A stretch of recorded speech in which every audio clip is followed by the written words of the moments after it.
Please subscribe and don't forget to press the bell icon to get notified whenever we upload a new video.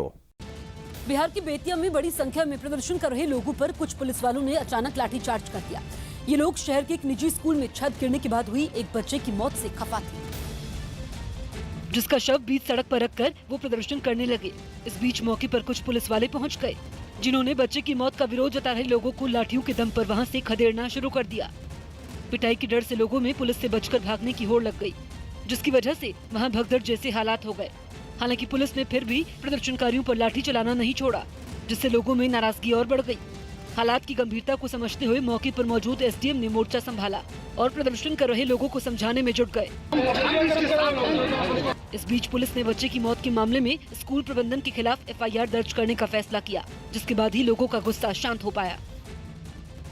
Maharashtra के सांगली में गणपति विसर्जन के बाद कुछ police वाले वहां मौजूद लोगों के साथ नाचने लगे। इन पुलिस वालों ने जिले में बिना किसी बाधा के गणपति महोत्सव संपन्न होने पर खुशी जाहिर की और मूर्ति विसर्जन के बाद वहां मौजूद लोगों के साथ डांस करते हुए जश्न मनाया। भीड़ के बीच पुलिस के जवान बैंड बाजे की धुन पर खूब थिरके, जिन्हें देखकर वहां मौजूद लोग भी झूमने लगे। इस मौके पर जिले के एसपी ने सार्वजनिक गणेशोत्सव मंडल की 1700 से ज्यादा मूर्तियों के बिना रुकावट विसर्जित होने पर अपनी टीम को बधाई दी। चांगला झालेला आहे, त्याच्यामध्ये पूर्ण सांगली पोलीस दलाला माझ्यातर्फे अभिनंदन आणि शुभेच्छा। जश्न के दौरान कुछ लोगों ने पुलिस वालों को अपने कंधों पर बैठा लिया और सभी एक साथ झूमने लगे। यूपी के मेरठ में डायल 100 की गाड़ी में एक लड़की से बदसलूकी करने वाले 4 पुलिसकर्मियों को मेरठ पुलिस ने निलंबित कर दिया है। गाड़ी के अंदर लड़की से मारपीट की वीडियो वायरल हो गया था। इसके बाद मेरठ पुलिस पर आरोपियों के खिलाफ कार्रवाई का दबाव बढ़ गया। एसएसपी ने वीडियो में लड़की को पीटने वाली महिला सिपाही प्रियंका, डायल 100 के हेड कांस्टेबल सुलेख चंद समेत 2 और सिपाहियों को निलंबित कर दिया। खबरों के मुताबिक लड़की अपने एक साथी के साथ उसके कमरे पर थी। तभी मोहल्ले के कुछ लोगों ने डायल 100 पर फोन करके दोनों को पुलिस के हवाले कर दिया था। माना जा रहा है कि ये वीडियो तभी का है जब लड़की को थाने ले जाया जा रहा था, लेकिन मामले में शिकायत न मिलने के बाद लड़की और उसके दोस्त को उनके रिश्तेदारों को सौंप दिया गया।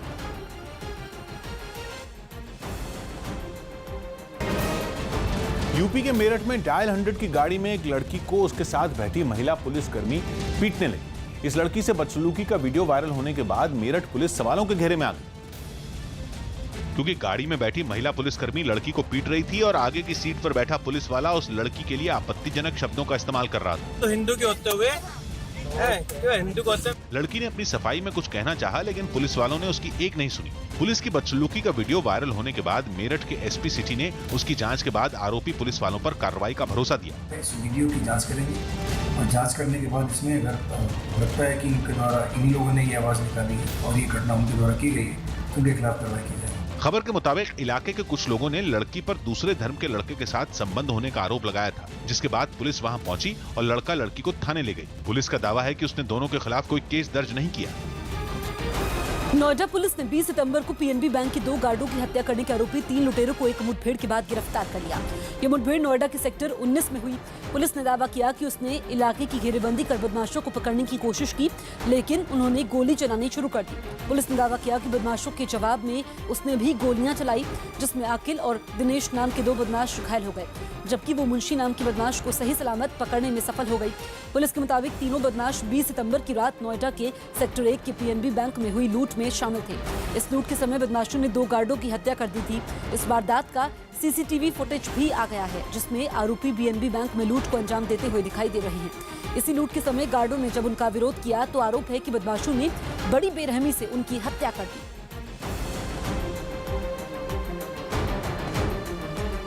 कुणाल जायसवाल हमारे सहयोगी फोन लाइन पर मौजूद हैं। कुणाल, पुलिस के लिए बड़ी कामयाबी है।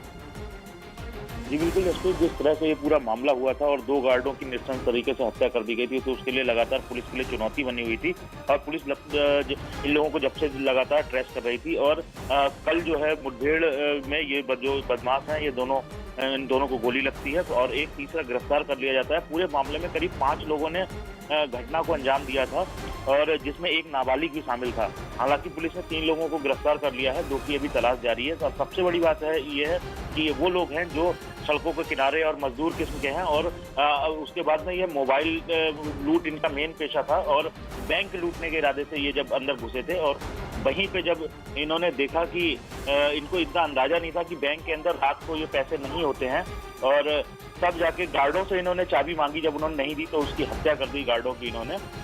जी तब जा जी कुणाल, आपका इस तमाम जानकारी के लिए बहुत बहुत शुक्रिया। पंजाब के मुक्तसर के भीड़भाड़ वाले इलाके में कुछ लोग एक शख्स को बेसबॉल की बैट और डंडों से बुरी तरह पीटने लगे। आरोपी की उस आदमी पर यह हमला पुरानी रंजिश की वजह से किया गया, जिसके लिए करीब 6 लोगों ने उसे बीच बाजार में घेरा और बिना वक्त गवाए उस पर लात घूसे और डंडे बरसाने लगे, जिस पर वहां अफरा तफरी मच गई। इस बीच कुछ लोगों ने हिम्मत जुटाकर पिट रहे शख्स को बचाने की भी कोशिश की, लेकिन वो कामयाब नहीं हो पाए। हालांकि लोगों की दखलंदाजी बढ़ती देख आरोपी उस आदमी को जबरदस्ती एक मोटरसाइकिल पर बैठाने लगे, जिस पर पिट रहे शख्स ने विरोध जताना शुरू कर दिया, जिससे खफा होकर आरोपी उस पर दोबारा बेसबॉल का बैट और डंडे चलाने लगे, जिसकी वजह से वो गंभीर रूप से घायल हो गया, जिसके बाद इलाज के लिए लोगों ने उसे एक अस्पताल में भर्ती करवाया। शहर के भीड़भाड़ वाले इलाके में सरेआम हुई गुंडागर्दी का कुछ लोगों ने वीडियो भी बना लिया। दिल्ली के गोकुलपुरी इलाके में एक घर से एमसीडी की सील तोड़ने के आरोप में घिरे बीजेपी सांसद और प्रदेश बीजेपी अध्यक्ष मनोज तिवारी सुप्रीम कोर्ट के सामने पेश हुए, जहां कोर्ट ने सुनवाई के दौरान मनोज तिवारी को फटकार लगाई और 1 हफ्ते में मनोज तिवारी को हलफनामा दाखिल करने का आदेश दिया। सुनवाई के दौरान अदालत ने मनोज तिवारी के सीलिंग पर मीडिया में दी बयान पर नाराजगी जताते हुए कहा कि उन्होंने ऐसा बयान दिया है कि 1000 संपत्तियां ऐसी हैं जो सील होनी चाहिए। अगर ऐसा है तो मनोज तिवारी कोर्ट को लिस्ट दें, अदालत उन्हें सीलिंग अधिकारी बना देगी। इतना ही नहीं, कोर्ट ने बेहद सख्त लहजे में कहा कि वो सांसद हो सकते हैं, लेकिन इसका मतलब ये नहीं कि उन्हें कुछ भी करने का लाइसेंस मिल गया। जिसके बाद मनोज तिवारी के वकील ने अदालत को बताया कि मॉनिटरिंग कमेटी मनमाने ढंग से सीलिंग का काम कर रही है। इस मामले की सुनवाई के दौरान मनोज तिवारी के समर्थक बड़ी संख्या में कोर्ट पहुंचे थे। 3 अक्टूबर को होने वाली अगली सुनवाई में कोर्ट ने मनोज तिवारी को मौजूद रहने का आदेश दिया। एशिया कप में आज पाकिस्तान और बांग्लादेश का मैच होगा। एशिया कप में आज पाकिस्तान और बांग्लादेश के बीच भिड़ंत होगी। यूपी की योगी सरकार ने गन्ना किसानों के बकाये का 30 नवंबर तक 100% भुगतान करने का ऐलान किया। केंद्रीय मंत्री गिरिराज सिंह ने सुशील मोदी के विवादित बयान पर उनका बचाव करते हुए दलील दी कि रमजान के महीने में सेना ने भी शांति बहाली की अपील की थी। मुंबई महानगर पालिका ने कोस्टल रोड की प्लान को मंजूरी दे दी है, जिससे नरीमन पॉइंट से दहिसर तक 35 किलोमीटर का सफर 20 मिनट में पूरा किया जा सकेगा। मुंबई के लोगों की परेशानियों से बेखबर मेयर और विपक्ष के नेता समेत सारे दलों के प्रमुख जर्मनी के दौरे पर रवाना हो रहे हैं। मुंबई और उसके आसपास के इलाकों में सड़कों पर गड्ढों को लेकर बॉम्बे हाईकोर्ट ने राज्य सरकार को फटकार लगाई है। मध्य प्रदेश कांग्रेस अध्यक्ष कमलनाथ के विधानसभा चुनाव लड़ने की खबर पर बीजेपी नेता कैलाश विजयवर्गीय ने तंज कसा कि वो पार्षद का भी चुनाव लड़ सकते हैं। गुजरात के भरूच में कबाड़ के कारखाने और गोदाम में आग लगने के बाद पूरा कारखाना जलकर खाक हो गया। झारखंड के जमशेदपुर में एक नशे में धुत आदमी ने अपनी पत्नी को जिंदा जला दिया, जिससे उसकी मौत हो गई।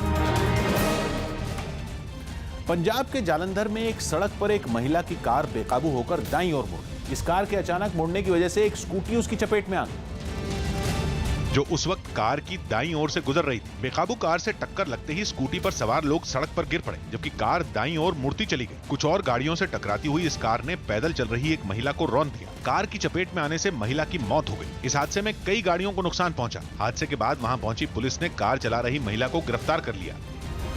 सुप्रीम कोर्ट आज आधार की कानूनी मान्यता पर फैसला सुना सकती है। ये फैसला सुप्रीम कोर्ट की 5 जजों की संविधान पीठ सुनाएगी, जिसने मई में हुई सुनवाई के समय आधार की कानूनी मान्यता पर फैसला सुरक्षित रख लिया था। ये फैसला उन याचिकाओं पर आएगा जिनमें आधार कानून को असंवैधानिक और नागरिकों की निजता के हनन की दलील पर चुनौती दी गई थी। पिछले साल निजता के अधिकार पर एक बड़ा फैसला आया था, जो आधार की कानूनी मान्यता के मामले में भी अहम किरदार अदा करेगा। उस मामले में सुप्रीम कोर्ट ने फैसला दिया था कि निजता भारतीय नागरिकों का मूलभूत अधिकार है।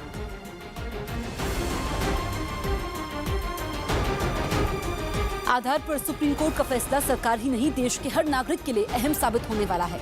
केंद्र सरकार लगभग सभी सरकारी सेवाओं को आधार से जोड़ती जा रही है। इन हालात में सुप्रीम कोर्ट का फैसला सरकार ही नहीं, देश के हर नागरिक के जीवन पर असर डालेगा।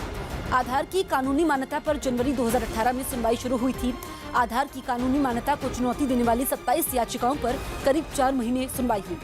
सीजेआई यानी सुप्रीम कोर्ट के मुख्य न्यायाधीश जस्टिस दीपक मिश्रा की अगुवाई वाली 5 जजों की संविधान पीठ ने मामले की सुनवाई की। आधार के पक्ष में सरकार की सबसे बड़ी दलील है कि इससे जरूरतमंदों को बिना गड़बड़ी के सब्सिडी का फायदा मिलता है। इसके खिलाफ आधार के असंवैधानिक होने की दलील दी गई। सरकार की दलील है कि आधार एक राष्ट्रीय पहचान पत्र है, जिसका इस्तेमाल कल्याणकारी योजनाओं में होता है। याचिकाकर्ताओं ने आधार को निजता के अधिकार का हनन करने वाला बताया, लेकिन सरकार की दलील है कि आधार निजता का हनन नहीं करता। ऐसी बातें बेबुनियाद हैं। याचिकाकर्ताओं ने यह भी दलील दी कि आधार का डेटा सुरक्षित नहीं है, लेकिन सरकार की दलील है कि इसका डेटा पूरी तरह सुरक्षित है, जिसमें गड़बड़ी नहीं की जा सकती। बिहार में अपराध की लगातार हो रही घटनाओं से विपक्ष के निशाने पर आई नीतीश सरकार की मुश्किलें उप मुख्यमंत्री सुशील मोदी के एक बयान ने और बढ़ा दी। सुशील मोदी ने अपराधियों से हाथ जोड़कर पितृपक्ष में अपराध रोकने की अपील की, जिसके बाद आरजेडी नेता तेजस्वी यादव ने सीधे मुख्यमंत्री को निशाने पर ले लिया और उन पर लोकसभा चुनावों के लिए सीटों के मोल भाव में बिजी रहने और प्रदेश पर ध्यान नहीं देने का आरोप लगा दिया। गोली मार करके हत्या कर दी जा रही है, कभी गैंगरेप हो जा रहा है, कोई भी काबू ये जो नजर हमको नहीं आता। हालांकि जेडीयू नेताओं ने उप मुख्यमंत्री के बयान को गलत तरीके से पेश करने का आरोप लगाया। चरवाहा विद्यालय में जिन्होंने राजनीतिक ज्ञान लिया है, उसी प्रयोगशाला के विद्यार्थी माननीय उप मुख्यमंत्री की भाषा को गलत तरीके से प्रतिवेदित कर रहे हैं। लेकिन बिहार में लगातार हो रही वारदात ने पुलिस प्रशासन के साथ ही सरकार का भी सिरदर्द बढ़ा दिया है। और इसी सिलसिले में गया के पितृपक्ष मेले के उद्घाटन समारोह में पहुंचे उप मुख्यमंत्री सुशील मोदी ने यह बयान दिया और प्रदेश की छवि खराब न करने का हवाला देते हुए बदमाशों से अपराध छोड़ने की अपील कर दी। अपराधियों से भी हाथ जोड़कर आग्रह करूंगा, भाई कम से कम पितर पक्ष में तो छोड़ दीजिए, बाकी दिन तो आप तो मना करे ना करे कुछ ना कुछ करते रहते हैं। कांग्रेस ने भी सुशील मोदी के इस बयान पर प्रदेश सरकार को घेरा और इस बयान को अपराधियों का हौसला बढ़ाने वाला करार दे दिया। स्वाभाविक रूप से इस तरह की बातों से अपराधियों का मनोबल बढ़ता है और शासन का भय होना चाहिए अपराध करने वालों को। हालांकि सत्ताधारी जेडीयू बिहार में अपराधियों पर लगाम लगाने का भरोसा दे रही है। राजस्थान के अलवर की एडीजे कोर्ट आज फलाहारी बाबा उर्फ कौशलेंद्र प्रपन्नाचार्य महाराज की अपनी ही शिष्या के बलात्कार के मामले में फैसला सुनाएगी। पीड़िता ने पिछले साल 11 सितंबर को छत्तीसगढ़ के बिलासपुर में फलाहारी बाबा के खिलाफ बलात्कार का केस दर्ज करवाया था। अलवर पुलिस ने बाबा को गिरफ्तार करने के बाद पिछले साल 15 दिसंबर में अदालत में चार्जशीट दाखिल की थी। पुलिस ने चार्जशीट में बाबा के खिलाफ लगे आरोप को सही माना था। फलाहारी बाबा को खुद शंकराचार्य कहते हैं और अलवर में उनका एक बड़ा आश्रम भी है। देश भर में उनके लाखों भक्त हैं। हमने 30 गवाहों के न्यायालय में अभियोजन साक्षी के रूप में बयान प्रदर्शित करवाए। हमारे पक्ष में लगभग 78 डॉक्यूमेंट्स हमने न्यायालय में प्रदर्शित करवाए। 21 आर्टिकल्स हमने प्रदर्शित करवाए। बचाव पक्ष को मौका दिया गया न्यायालय में। बचाव पक्ष ने अपने पक्ष में 7 गवाहों की साक्ष्य न्यायालय में करवाई। लगातार 4 दिन तक प्रकरण में अंतिम बहस हुई है।